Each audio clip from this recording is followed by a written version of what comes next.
Assalamualaikum warahmatullahi wabarakatuh. Mata kuliah Sejarah Etnis dan Sejarah Sosial Ekonomi.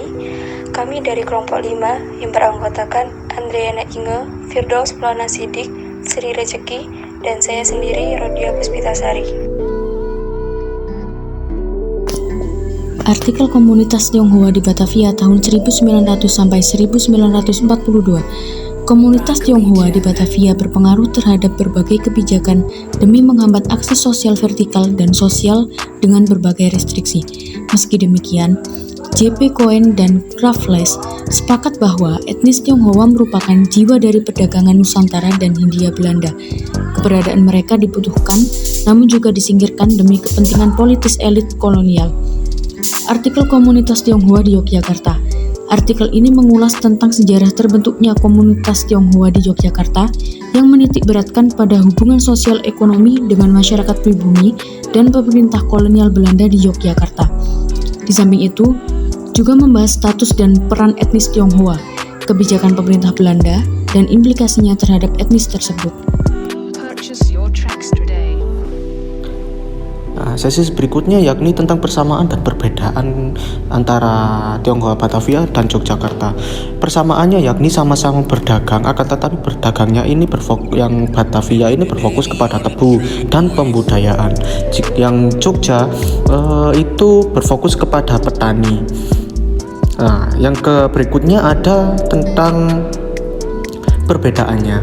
Perbedaannya ini dari sukunya. Ini kedatangan Tionghoa Batavia yakni mayoritasnya itu kaum Adam atau bisa dibilang laki-laki semua. Yang Jogja ini yaitu suku Hokkien. Suku Hokkien ini berasal dari Kepulauan Fujian yang berada di letak selatan Tiongkok.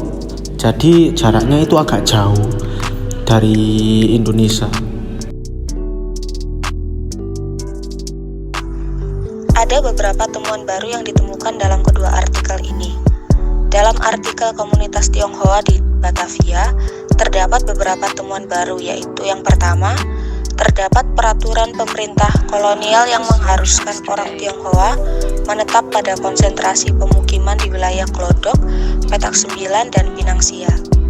Yang kedua, kerjasama antara orang Cina dengan Banten terjadi karena adanya persamaan agama, yaitu Islam. Yang ketiga, Kelapa II merupakan pusat orang Tionghoa di Banten yang juga menjadi pusat perkebunan tebu, pemerasan tebu, pemrosesan gula, dan penyulingan arak.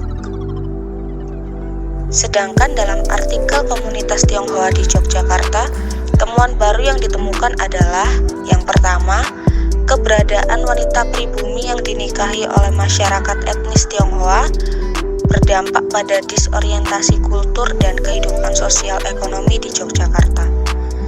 Yang kedua, orang Tionghoa terjun di bidang perdagangan karena tidak diberikan kesempatan bergerak di bidang politik. Demikian penjelasan dari kelompok kami tentang mata kuliah sejarah etnis dan sosial ekonomi. Jikalau ada kesalahan kata dari kami, mohon maaf sebesar-besarnya, dan juga jikalau ada kesalahan penjelasan, mohon maaf sebesar-besarnya. Sekian, terima kasih. Salam sejahtera bagi kita semua, salam kebajikan. Om Swastiastu dan Assalamualaikum warahmatullahi wabarakatuh.